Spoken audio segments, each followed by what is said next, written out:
Balancing. அதாவது எப்படி காந்தத்தில் வந்து இரு துருவங்கள் இருக்கும், ஆனால் ஒரே துருவமாக இருக்கக்கூடிய ரெண்டு போல்ஸ் வந்து எப்போதுமே ரிப்பல் ஆகிட்டே இருக்கும். அது மாதிரி 2 கதாபாத்திரங்களை வச்சு இந்த குறும்படத்தை இயக்கியிருக்கிறாரு. ட்ரெய்லர் மட்டும் பார்த்துருக்கேன். ட்ரெய்லர் பார்க்குறப்பவே நிறைய விஷயங்கள் அது சொல்ல போகுதுன்னு தோணுது.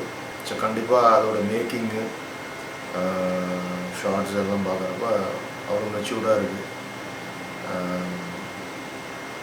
பொதுவாக ஃபில்முன்னு வரப்போ பார்த்திங்கன்னா விஷுவல் அண்ட் சவுண்ட் தான் ரொம்ப முக்கியம். அந்த முக்கியத்துவம் இந்த குறும்படத்திலும் தெரியுது. எல்லோரும் பாருங்கள், என்ஜாய் பண்ணுங்கள்.